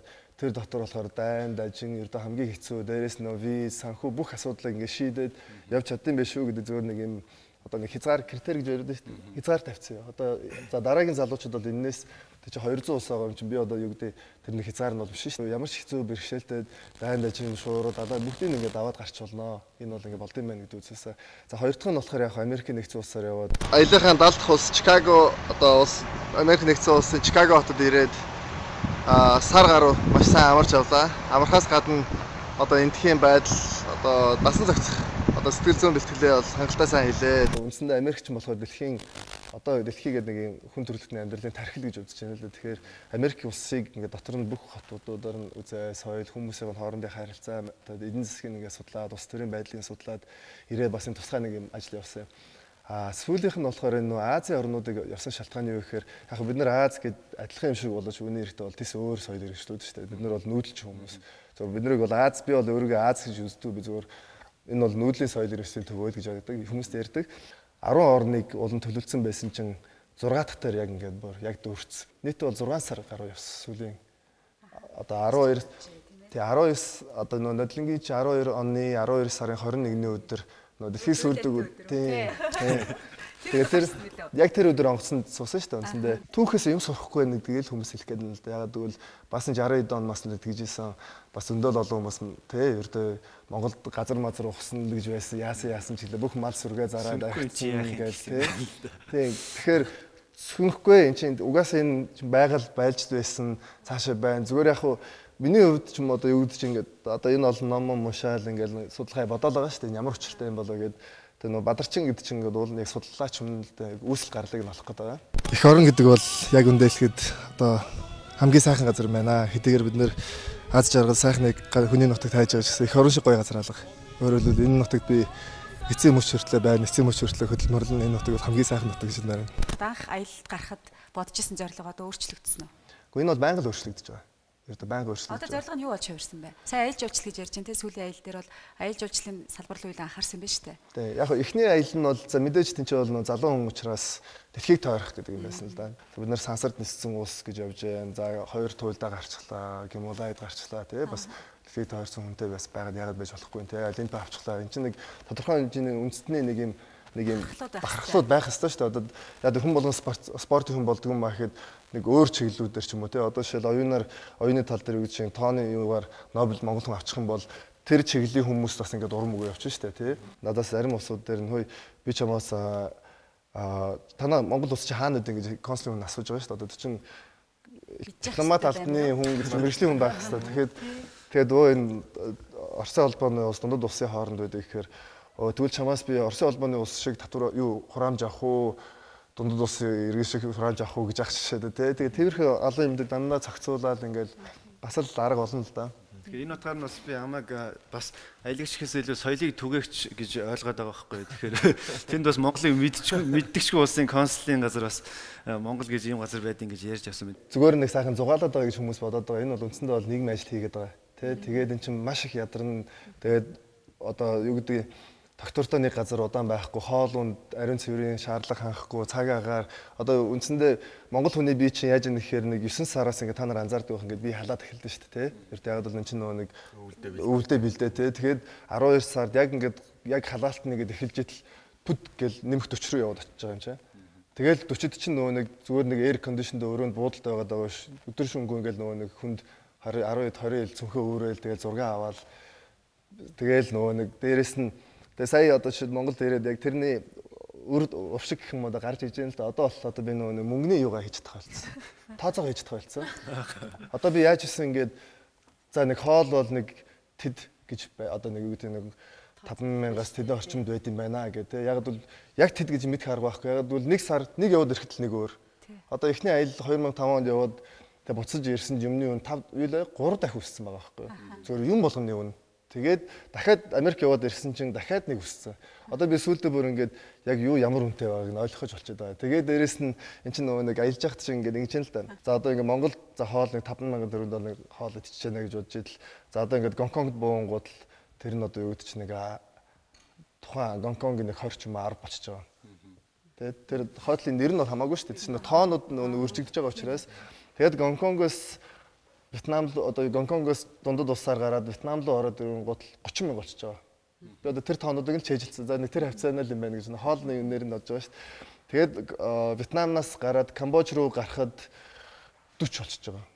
Тэгээд Камбожоос Лаос ороход тэгээд одоо энэ ингээд тоо чин өөрчлөө зөвхөн хоолн дээр шүү дээ. Гэтэл унаа, буудал, үзвэр энэ бүх тоонуудын донд сүүлдээ яг 76-аас Сингапурд очисон чинь буцаад нөгөө нэг жижиг нэг зүр орж байгаа. Одоо хоол гэмтэл 2 тий? 2 гэдэг нь юу вэ? 2 тэгэхээр ингээд гэх мэтчлээ яг үнэ ингээд амаа өөрөө байнга ингээд доктор сууршилтэй биш ингээд байнга аялаад байгаа. Дээрэс нь манай өөрийн нийгэм маань өөрөө маш докторгүй байгаа. Энэ бүхэн нийлээд бүр чамайг шоконд оруулаад байна л да. Гэхдээ яг зүгээр би болохоор тэр бол нэг чухал шүү дээ. Энэ бол угаасаа өөрчлөлт шинжилж яадаг. Тэрийг одоо заавал мэдээж мдээгүй шүү дээ. Угаасаа ингээд хариулт нь ирээл ингээд шийдэгч асуудал. Тэгээд юу гэж юун дээр төлөрсөн хэрэг за энэ үн мөн чэйжлэх болоо. Ерөөсөө зүгээр л яг гол ажиллаад хий гэж байна. Яг тэгвэл тэртээ тэр одоо ингээд одоо дахиад явах бэлтгэлээ хийж л яг бол одоо ямарваа нэг юм хийн гिचээд хийж чадахгүй байх юм бол ундаг шүү дээ. Унаад тэгээд дараа өөр юм хийж чадхаа болчдөг. За би чадахгүй ч юм чинь дээ. Гэмшин тэгэхээр одоо нөгөө 76 ч намаа ингээд бүр ингээд зүгээр суулгах байгаа даа. Тэгээд яг тийм улсын хурлын гишүүн болчихсон. Тэгээд 80 хүртэл одоо хаагур аялал хизэнээс одоо 4 орнд гэж байна. Тий, үндсэндээ 4 орнд тэгээд ерөнхийдөө Монгол одарчин төслөө одоо ингээд эн чинь бол ингээд эхлээд нэг гэрбүлийн төсөл байгаа шүү дээ, тий. Тэгээд бидний одоо хийж байгаа ажил юу гэхээр энэ Монгол одарчин төслийг яг нийтийн одоо энэ мэдлийн олон нийтийн байгууллага болгоод ингээд үлдээх гэж байгаа. Өөрөөр хэлбэл одоо энэ олон аялж байгаа залуучууд мэдээлэлээ солилцдог тийм вебсайттай тий. Одоо зөвхөн бие аялаад байгаа биш Монгол зөндөл олон залуучууд аялж байгаа аль нэг хэмжээгээр аль нэг улсад очиж байгаа тий. Тэгэхээр тэр залуучууд ягаад тухайн улсын мэдээллүүдээ одоо блог хэлбэрээр бичээд ингээд Монголдо явуулаад бас хийгээд иж болдгоо юм бэ. Ягаад бид нэг юм том нэгдсэн мэдээллийн сантаа хийж болдгоо юм бэ тий. Боломжоор би өдөрт нэг юм уу нэлээд хэдэн бичлэгүүдийг тавьж явах болно. Түүнээс гадна өөрхөн блого бас тэмдэглэлүүд хөтлөн. Ерөнхийдөө ингээд 70 гаруй орноор явахаар дэлхийн хөгжлийн ирээдүйн чиг хандлага ерөнхийдөө нэг багцаатай болчихж байгаа хэлтэй. Тэгэхээр Монгол маань өнөөдөр бас хөгжиж буй орныхоо нэгэнд орж байна. Яг манай Монголын замыг туулаад биднээс нэг 10 жилийн өмнө явж байгаа орнуудаар амаа мэдээж явсан баг. Тэгэхээр одоо Монголдо ирээд ерөнхий ингээд бидрээд нөхцөл байдлыг харж байхад яг 10 жилийн дараа Монгол ер нь яаж явах юм шиг байна. Одоо жишээл ингээд Америк жуулчдын юм бол тэднэртэй танилцаад цуг яг тэдний яг юу хийж гэн тэгээ яаж амарж гэн ямар газар ямар хоол иж гэн дараа нэг элен битгий италичуудтай ч юм уу дараа нэг мэтгэд Чилийн залуучуудтай ч юм уу ингээд яг энэ үндэстнгүүдээ ингээд аялж ууч тэдний үндэстэн одоо улс болгон өөрийн нэг юм байгаа байхгүй юу тий яг бууж байгаа буудлын ч гэсэн өөр хоол унд нь өөр тэгээд тэднэртэй ингээд яриад тэднээс надаас асуудаг гэсэн ингээд Монгол гээд тэгээд тэдний ойлголтод нь болохоор одоо нөгөө нэг Монгол гингууд нөгөө морь ундаг тий тэгтэл тэгсэн чи тэр залуучуудын ажид би чин юу тий морь унах дэлхийн 70 эд орноор аялчихсан тий бүр юу бүх газруудаар нь очиод зөв миний ингээд Америкийн зураг хэл Америкийн бүх гой газруудаар нь тий дэлхийн бүр Африкийн тэр Конго Монгогийн ширэнгээ аймаад очиж зураг авахулсан байгаа шүү дээ. Дээрээс нь ном гаргацсан, 3 ном гаргацсан. Тэгээд дээрээс нь 3 CD гаргацсан. Тэгээд надаас нэг манайхын Монгол гэдэг нэг лаптоп хийгээд байгаа шүү дээ одоо тий. Тэгээд энэ бол энийг бол би маш их дэмжиж байгаа. Ягаад гэвэл Монгол залуучууд ингээд угсраад байгаа, инженерүүд угсраад байгаа шүү дээ тий. Яг тэр нь бол хаана хин хийх нь бол хамаагүй шүү дээ. Угаасаа бид нэр заавал Монгол хүн тийч нэг үйлдвэр дээр ингээд аль бүтэн өдөр 24 цаг юм гайг нь халавгүй тий. Хамгийн гол бид нар нөгөө нэг iPhone шиг iPhone-ыг Америкт хийдгүү шүү дээ тий. Тэрийг нь хийгээл авчирдаг. Тэгээ тэр ингээд Монголд бид дандаа гаргачихна. Тэгээд одоо яг хаа ингээд манай чил найз ихэд одоо юу гэдэг чинь нэг Samsung ч юм уу Sony-тоо сууж хахад би ингээд Монголдоо сууждаг. Тэгээ тэр нэг дэлгэсэн дээр маш том Монгол гэж бичсэн. Тэгээд нөгөө хэд чинь бүр ингээд тэгээд ингээд ярианы хамгийн топ сэдв нь би болдог байхгүй. Ерөөсөө л ингээд бүгд төлрөө суучин. Тэгээд яг танаа Монголд одоо ингээд яг ямар байна гэх. Тэгээд нөгөө яг уулзч ахаар яг интернетээр шалгаж байгаа маа. Тэгээд нодлон уржинчин болохоор манайх чинь нэг одоо орлогоор бараг 1 мэгт шахаж агсан шүү дээ. Одоо Макаотой дэлхийн хамгийн хурдан өсөлт их мөнгөтэй байгаа гэдэг жишээсээ. Тэгээд тэр нь яг уул урхаал да нөгөө сөрөг тал нь. Тэгэл асуужсэн ямар хөө болох вэ гэдэг. Тэгээ би за яачсан одоо бол бид наrast маш их нэг гоё чухал үе дээр байгаа тий. Тэгээ бид нар одоо яг ингээд учраа олох гол үзэж байгаа. Учраа олчих юм бол магадгүй нэг 10 жилийн дараа та нар манай визийг авах гэж 20 хуудас бивж бүглээ шүү гэдэг. Бүр яг тэрийг бол одоо би амны уншдаг болсон. Ягаад тэгэхээр бид нарт бол боломж олох хэрэгтэй бор. Одоо яг хамгийн гоё үед ирсэн байна. 10 жилийн дараа ямар хөө харагдаж байгаа вэ гэвэл Монголд нэг л шийдэх асуудал байгаа. Яг үндсэндээ энэ ямар нэг улсын хөгжлийг одоо юу гэдэг чинь тэр улсад байгаа мөнгөөр нь шийддэг юм байна гэдгийг бид нар сая сүүлийн хэдэн жил ойлголоо шүү дээ. Маш их мөнгөтэй байлаа. Тэгээд эцсийн дүнд үр дүн юу гарсан бэ гэсэн чинь амьдралын үртэг юм үнэтэй болсон ба шүү дээ. Өнөөдөр Монгол улсын одоо ихэнх айлууд гаднаас зүгээр Америкаас хоолоо импортлж ингээд. Тэгэхээр чин хоол Америкаас контейнераар авчиж идэж ийн гэхээр чин бид нэр тийм үнэтэй амьдралтай байна гэсэн үг шүү дээ. Би ч болохоор төрийн албан агчийн айлын хүүхдтэй багш шайлын хүүхдтэй. Тэгэхэд би ингээд тэр миний амьдрал дээр тэр маш хүн дээр харагдаж байгаа байхгүй юу? Ердөө манай аав одоо ингээд хуучин ямар одоо юу гэдэг чинь хуучин нийгэмд ямар байсан те өөрийнхөө цалиндаа юу авч болдог байсан, яаж амралтанд явж болдог байсан. Одоо ингээд сүүлийн хэдэн жил одоо сүүлийн ялангуяа нэг хэдэн жилд бол ингээд ерөөсөн имчилгээний хүртэл ингээд мөнгүүд нь ингээд хомогдож байгаа юм шиг. Яг бол авж байгаа цалиныг тоон нөгөө төрөний яриад байгаа тоон хэвээрээ байгаад байдаг. Авж байгааг нь багасж байгаа юм шиг тийм. Нийгэм нэг шударга ёс гэдэг асуудлыг одооноос шийдэхгүй бол энэ нийгэм одоо ингээд бүр идрээд бөө байхгүй болж байгаа. Тэгэхээр нийгэм идэрж байгаа сөрөг үр дагавар нь яг муу амлаад яах вэ? Гэхдээ ингээд яг Монголын одоо Монгол бол үндсэндээ ингээд цор ганцаараа түүхээр яваад байгаа ус биш. Монголд адилхан түүхийг тулж байгаа зөндөө олон улсууд байгааг төр байсан шүү дээ. Африкт бас байна. Тэ тэгэхээр хэрэв бид нар одоо энэ асуудлуудаа маш шудраг ус гэдэг асуудал төр гэж юу вэ гэж асуудалд маш тодорхой болгоод нээлттэй болохгүй бол бид нар сөрөг тал руу явах гэж шүү дээ үндсэндээ. Яг зөвхөн телевизээр муу юм ярих үедээ манай түүхэн чинь 7 сарын 1 гэдэг ойлголт бол би тэр яг үед Иргэний дайнтай усад явж байгаа байхгүй юу? Тэгээ Иргэний дайнтай усад тэгээ би хүмүүст юу гэж ярьдаг байсан гэвэл Монгол хамгийн тайван сайхан улс гэсэн чинь Монгол улсын хотын төвд хуягтууд ороод ирсэн буутаа цэрэг тэгээ дээрэс нь ингээд хүн хөөж бууцсан тийм хэрэг бол миний хувьд бол бүр би одоо бол тэрийг итгэхгүй байгаа байхгүй юу? Ягаад юу гэсэн үг вэ? Гадаа байгаад ч юм бол бүр л илүү их. Тийм. Тэгэхээр тийм. Бүр гайхсан. Тэгэхээр өнөөдөр зүгээр л бид нэр залуучуудад ярих байгаа шийдэх хамгийн гол асуудал бол энэ шудраг ёсыг яаж тогтоох юм бэ? Яавал энэ шудраг одоо өнөөдөр ингээд яг ингээд хүмүүс их сургууль ингээд сурж байгаа залуучуудыг харж байхад бол яг ингээд сайн сураад сайн ажилд орно гэдэг бол баталгаагүй шудраг бишлага шүү дээ. Үндсэндээ те ягаад бол заавал нэг хин нэг танил юм уу аль нэг нам аль нэг юутай байх хэвээр те. Тэр байдал надад бол маш их мэдэгддэг. Одоо миний хувьд бол шүү дээ. Hey yo, come on.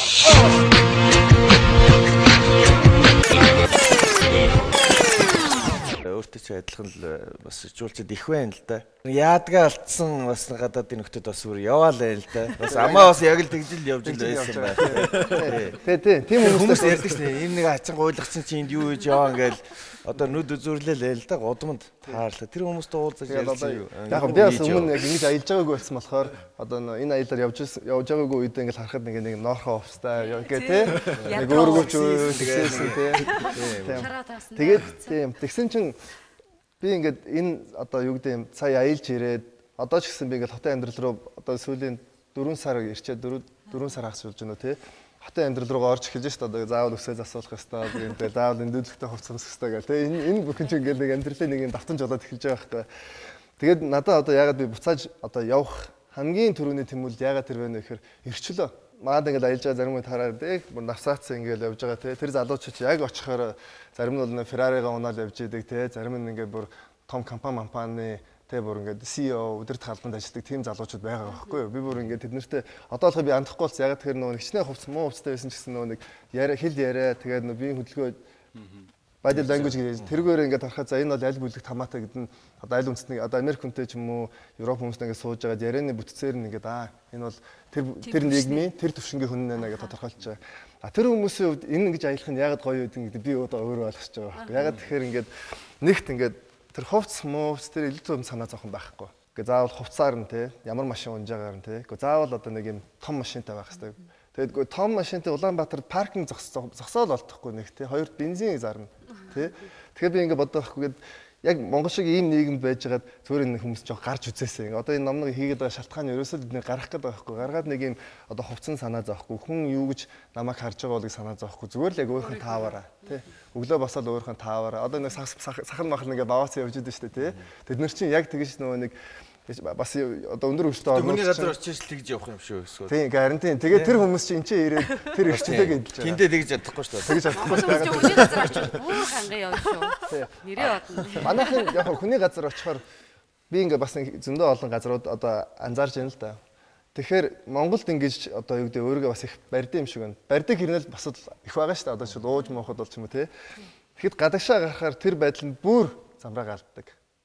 Тэ хэнийг ч танихгүй юм чинь гэдэг маягаар. Намаа хин харах юм. Тий. Одоо өөрөөр хэлбэл зөндөө олон улсууд байна л да. Одоо Бижигсаалтаар нэглэхэд ингээл Гонконг, Макао, Америкийн бүр том хотуудад зүгээр ингээд монголчууд их байгаа л газар шүү. Тий. Тэгээд тэр газруудад зүгээр олон нийтийн газар юм уу баар маарнд ингээд Монгол гэж хэлчихэл юм бол хүмүүс ёо гэж байгаа юм чаа. Баян гэсэн. Хаанах гэж хэлэх үү? Баян зодоо байна. Гэхдээ яг Монгол гэж хэлэхээс өөр арга байхгүй. Би өөр хаанах гэх үү. Гэхдээ ингээд тэгээд би ямар ч хэрэг тариагүй. Би одоо жишээл юу гэдэг хизээч ингээд аксан тавьж үзээгүй те. Би бол яг нэг хэмжээ гэж мэдэн те. Энэ бас баяр ёс гэж мэдж байгаа шүү дээ. Гэхдээ юу ч гин хэрэг хийгээгүй өрнө хүнтэй танилцаад анх өөрийгөө Монгол гэж хэлээд нэг бол хулгайч нэг бол одоо ингээд зодоон арх уугаад аксан тавьдаг те. Зодоо хийдэг гэж тийм одоо дүр төрхтэй болчихоос амар бас хэцүү шүү дээ тий. Тэгээд тэрий чинь шууд ингээд доошо болгож байгаа. Одоо солонгос молгосод бүр хэцүү гэсэн. Цөөхөн хэдэн нөхдүүд л нэр унгаацдаг, нөгөөдхийн цэвэрлэх гэж хэцүү болдог одоо. Эртнээс цэвэрлж яах гэж хэлэх нь ч одоо хайшимдээ цэвэрлэж барахгүй л байх л та. Цэвэрлж дийлэхгүй л дээ. Тийм учраас одоо үлдсэн нөхдүүд нь л явахтаа нөгөө хүмүүстээс нэг өөр сэтгэл үлдээгээл явах хэрэгтэй юм шиг л бодогдоод байна. Хөгжмөө орхиогүй үстэй. За хөгжим бол ерөөхдөө яг би нөгөө нэг юм байт юм аа. Хүмүүс ихэнх нь нөгөө нэг амай гэдэг дээ. Амаас гарах ай гэдэг тийм үг. Ай өнөө эрт болохоор 19 наснда би нэг хаглаанд орж ирсэн. Уушиг цорцсон. Тэгээд тэр үед бас нэг би нөгөө нэг beatbox гэдэг нэг хөм юм янз бүрийн ингээд юм оролдог байж бодож байгаа алдаа гаргасан юм шиг байна. Тэгээд ерөөхдөө амьдрал одоо тэр нөгөө юм маш хүн хагалгаанд ороод чинь бас амьдрал юу хоёрын хооронд болчихж байгаа шүү дээ. Тэгээд тэр хугацаанд надад 3 сар юм бодох хугацаа байсан. Тэр өдрөөс хойш амай гэж гарч ирсэн. Тэгээд за ерөөсөө би нэг амай гэдэг нэг өөртөө ертөнц бий болгоод тэгээд энэ амьдралаараа би амьдарч үзье гэдэг. Тэгээд тэр нь болохоор ингээд нэг 3 4 юм уу 5 жил ингээд амьдралаа өөрчлөд баг. Одоо жишээл юу гэдэг яг тэрнээс гарч ил амай гээл Монголд ингээд электро хөгжмөө ингээд түгээх гээл те.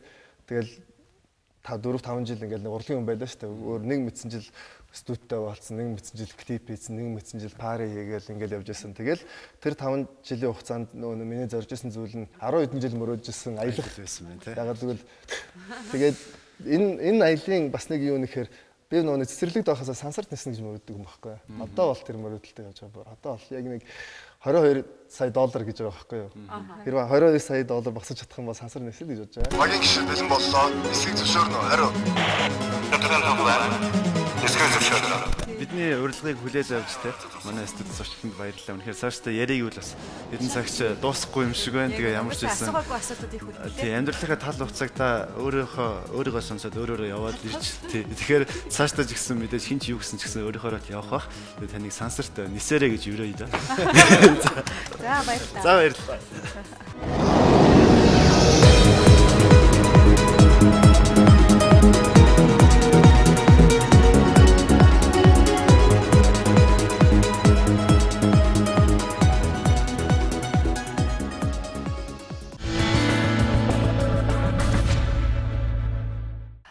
Монголын телевизийг үзэхдээ морин ураа ямар сайхан авч явж байна, Монгол бичгээ ямар сайхан авч явж байна, араас нь Монгол дээл үндэсний хувцас ямар гоё байна гэж хардаг. Гэтэл энэний цаана манай монголчууд дизайнераар нь ажиллаж байна гэхээр бас бахархмаар, түрүүн бас харамламаар гэж хэлсэн тийм ээ. Нэрээ би бол ингээд харамлаад гэхдээ би өөрийгөө бас их явцаа бодож байгааг анзаарсан. Монгол гэхээр зөвхөн эндээ ботцсон.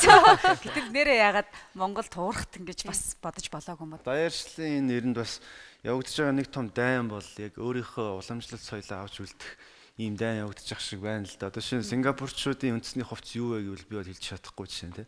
Гэтэл мисс дээр гарахаар л анзаарч Америк ийм мисс гэхээр өмсөх хувцс байхгүй. Тийм шүү дээ. Өөр сүулдэ өдмөд зоогоод гарч ирэх. Тэгэхээр тэр бол үндэстнүүдийн бахархал гэдэг юм чинь энэ хувцснаас хүртэл харагддаг л зүйл шүү дээ.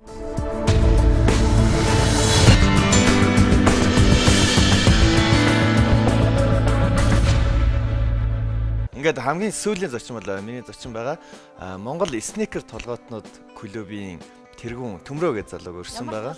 Монгол снекер толгоотнууд гэж байгаа. Тэгээ орж ирэхээр нь юуны тухай ярих юм сонирх. Ингээд Төмрөөг өрж байна. Сайн байна уу? Монгол снекер толгоотнууд гэж байна. Хамгийн түрүүнд толгоороо ч л хараад байсан.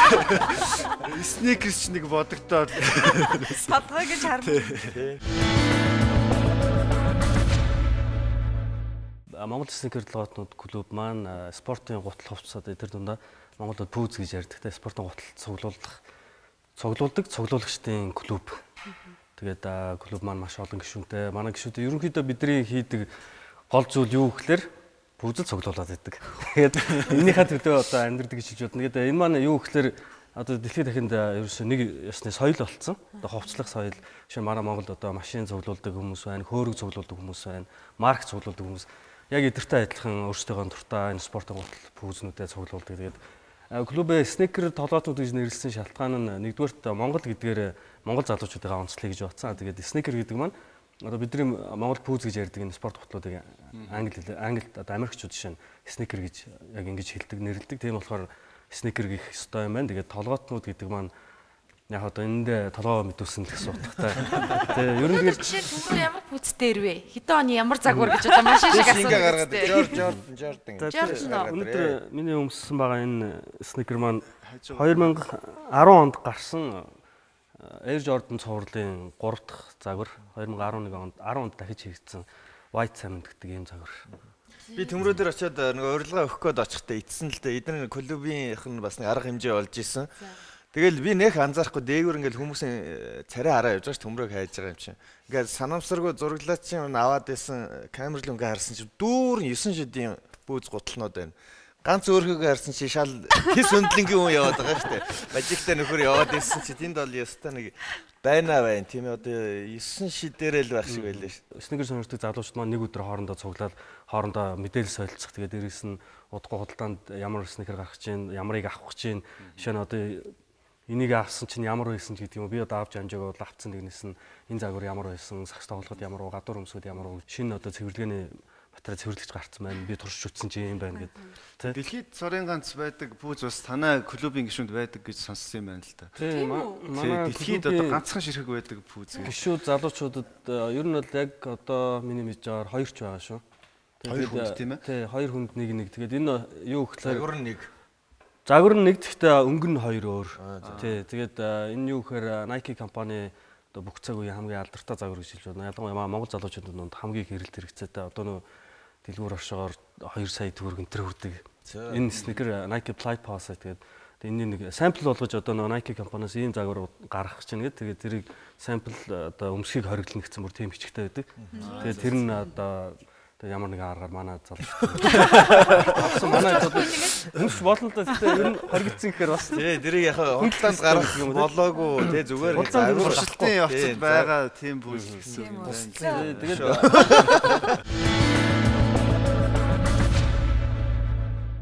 яг өнөөдрийн байдлаар 14600 залуучууд бидэртээ одоо нэгтцэн зүгээр лайк дараад бидраас мэдээлэл авдаг. Тэгээд эднээс ерөнхийдөө бас нэг тодорхой хэмжээний залуучууд гадаад өөр улсууд байгаа гэж бодоход сая энэ цуглааны хийх үеэр би анзаарсан. Ер нь бол идэвхтэй залуучуудын тоо нэг 4-6 мянган хооронд байна уу да. Тэгээд 18-аас 24 насны залуучууд дийлэн хувийн эзэлдэг 54%. Энэ пүүцний сонирхол хэдийн үеэс яагаад юм ихтэй тийм бэ? Ийм хүчтэй гэж би үндэ бас бодохгүй юм байна. Би өөрөө болохоор нэг сонирхолтой. Миний хувьд бол бас 10 жилд байхдаа ер нь пүүз бол ер нь баг амьдрал байлаа л да. Тэгээ амьдрал гэж наад чи хэтрүүлэг үсттэй.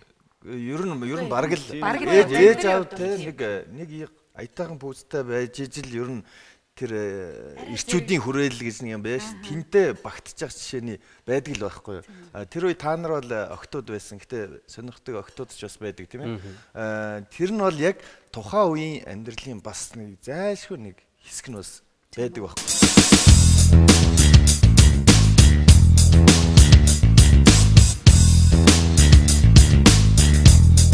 Одоо би 10 жилийн хүүхэд байхаас сандаг юмс 90-ад оны дунд үеэр бид нар нийгэм шилжилт өнгөж даваад амьдрал ямар байлаа. Тэр үед нэг гой бүүцтэй хүүхдийг хорол даяараа мэддэг ч юм уу те. Тэр бүүцтэй тийм гэж ярьдаг. Ийм үе байсан. Тэгээд яг нь ерөн зүгээр дэлхийн нийтээр сонирхож эхэлсэн түүх нь ерөөсөө энэ маань одоо загварын ертөнцид хамгийн сүүлд орж ирсэн мөртлөө одоо хамгийн олон хамгийн их мөнгөний эргэлтийн дүнтэй болсон ийм загварын бизнес болцсон. Тэгээд энэ ерөөсөө хамгийн том алхмаа хийсэн үе нь бол 1980-ад оны их Майкл Жордан NBA данх ороод Nike компанитай сникерийн гэрээ хийсэн. Майкл Жорданы цуврал пүүзнүүд гарснараа дэлхийн загварын зах зээлд энэ өмнө гудамжны гутал хувцс гэж боддог байсан энэ зүйлийг цоошин төвшөнд гаргаад ирсэн. Өнөөдөр жилд 3 тэрбум долларын эргэлтийн бизнестэй. Тэгээд залуучууд ихэрчлэн сагсан хүмүүс сонирхдаг учраас энэ бол заавал зайлшгүй байх ёстой учраас л байгаад байгаа шиг илүү залуучууд байх уу? Тэгээ яг тэр талаар одоо бас нэг жоохон сөрөг юуг одоо бид нар ингээд нийгэмд өгөх гээд байгаа юм санагдаад бид нар энэ клубийнхаа үйл ажиллагаар юуг хэлдэг вэхээр заавалчгүй нэг мөнгөтэй хүн өмсөж одоо ингэж хүнд гайхуулах юм тэдэн доллар үнэтэй 48100 төгрөгийн үнэтэй юм авсан гэж хэлбэж хүн өөртөө байгаа юм л хамгийн гол нь цэвэрхэн өмсөх хэрэгтэй. Тэгээд би нэг яг залуучтай хэлэх дуртай. Заавалчгүй өнөөдөр тим Jordan-ы sneaker модонд орсон байна. Тэрийг заавал авах хэрэгтэй. Тэр өнөөдөр дэлгүүр 600 700 мянга гэж инэхээс илүү өөрт чинь яг таарж байгаа хөлөнд чи өвтэйхэн хамгийн гой зөгж байгаа тэрийг хослуулж өмсөх хувцс чинь ямар вэ? Тэрэндээ тааруулаад хамгийн гол нь өөртөө байгаа юм цэвэрхэн өмсөж чадах юм бол энэ л өөрөө одоо хотын соёл энэ хувцсыг өмсөх соёл болохоос Улаанбаатар гэж явагдах цуглаан өмнө бид юу удаа хийсэн. Гэхдээ Sneaker-Con Улаанбаатар гэж хийж байгаа. Одоо энэс цаашаа зохиолтой бид одоо ингэж нэрлэж явна.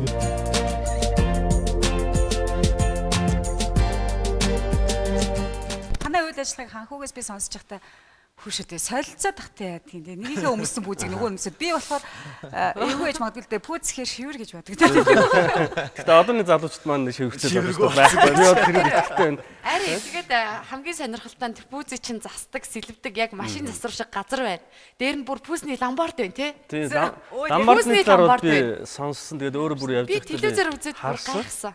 Тэгээд тэр ламбард байдаг хүмүүс одоо сайн мэддэг хүмүүс байдаг л ах ч боддог шүү дээ. Яг энийг хитэн төгрөгөөр аавн тэгнэ ингэ. Хамгийн доод пүүзийг 200 мянгаар ламбард нь тавьд юм билээ. Тэрнээс клубын тэр үйл ажиллагаан дээр очиход өөрсдөө эдгээр ч бас будаж янзлаад шин ийм байгаа пүүзээ засарж янзлаад өөрсдөө гэсэн бас загруудыг гаргадаг юм байна л да.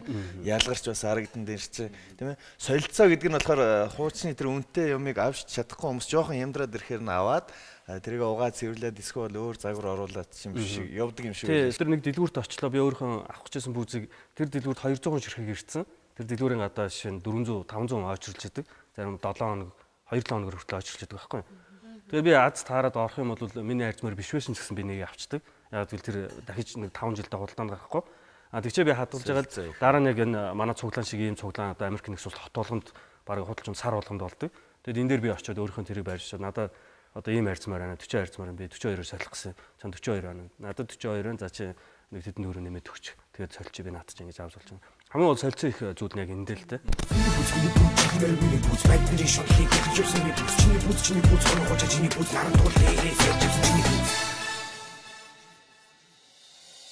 Биднийг нөгөө нэг байхад бол нөгөө нэг юм хомс байсан учраас л яалтчгүй өмснө бол солилцдог байсан.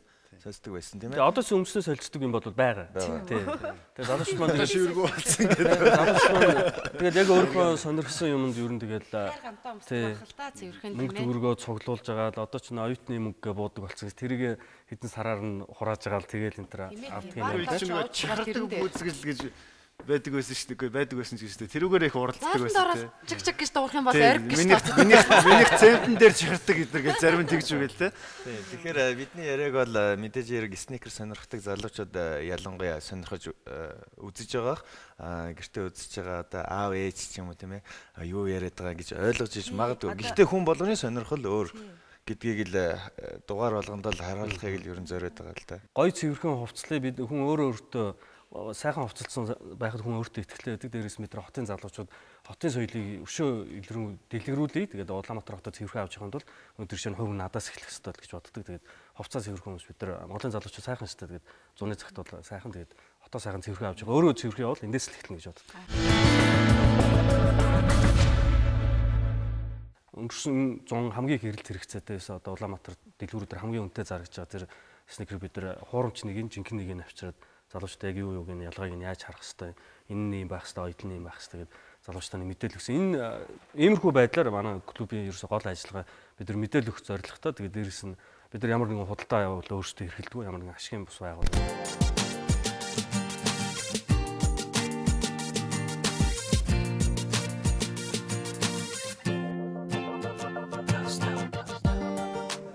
Эхнэртэйг ингээд яваад тэр чинь бодлуулаад гэсэн юм. Ямар ч нэг хүүз яг яг оройгоо хүүз биш. Тэгтээ яг дисциплин юм болохоор тэгээд бас хувцас тэгээд шампунь гэх шиг. За баярлалаа. Танд өгсөн авцтай баярлалаа. Тэгээд одоо тайзан дээр бид хатгийн хайрцагнуудаа хийсэн байгаа. Залуучууд маань хэрвээ юмтай ирсэн бол та бүхэн юмудаа одоо өгч болно шүү. Тэгээд яг энэ хайрцагнуудаа гутлаар өнгөний цанцын ингээд тус нь янгаад хийж гэж бодсон. Манайш авчиж өгөхөд бас арай амар болов.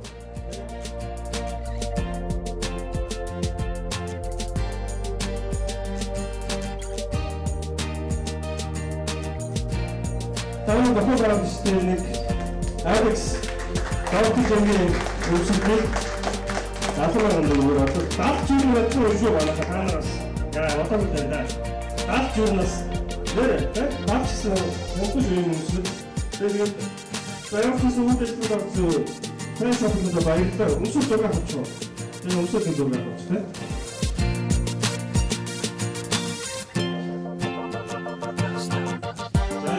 Эцмэрч макой таата.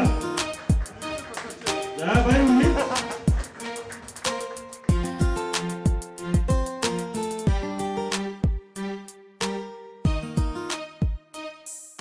Энэ буугчийг хийлгээд тэгээд залуучуудаас 5000 төгрөгийн плед таслаад 5000 төгрөгийнх нь пледэнд нь энийг өгөөд тэгээд энэ буугч маань ямар учиртай гэхээр бид нар энэ удаагийн цуглаанаараа бид нар зөвхөн нэг гутал хувцас цуглуулад ингээд сонирхлоор ингээд байдаг залуучууд биш маа тэгээд яг өнөөдөр манай нийгэмд тусалцаа хэрэгтэй байгаа ямар хүмүүс байна одоо хүүхд залуучууд байна бид нар туслая гэж маа нэг найз санаачлаад энийг тэгээд яг энэ цуглааныхаа үеэр нэг ажил болгож хийгээд тэндээс олсон орлогоо чулуун овдын хогийн цэг гэж байдаг юм байлаа тэгээд би тэнд очиж үтсэн тэгээд 5-аас 18 насны 50 гаруй хүүхдүүд байдаг тэгээд үнэхээр хэцүү газар байдаг юм гэдэг би очиж бүр нүд талтраад 5 настай хүүхдэнд хог түгээ гэж байна.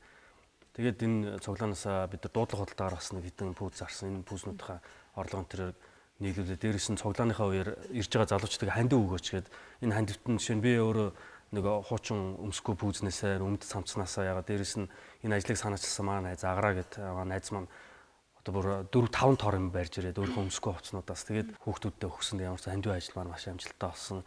Тэгээд бүр нэг хоёр нэг хүүхэн байсан 10 литр арт чанаад өөрөөсөө бүр бас 10 литрийн халуун савтай хоол хийгээд хүртэл хүүхдүүдэд хоол хийгээд авчирсан. Тэгээд ямар ч нэг өдөр тэр хүүхдүүдэд багч гисэн тэдний төлөө бас нэг санаа зовж идэх хүмүүс байдаг юм шүү гэж багч гисэн итгэл төрүүлсэн болов гэж найдаж байгаа. Тэгээд ер нь цаашдаа бид нартай манай клубтэй иймэрхүү байдлаар хамтарч ажиллах боломжтой байгууллага одоо ийм хүмүүс өөр бид нар үргэлж хамтарч ажиллах бэлэн шүү гэдэг.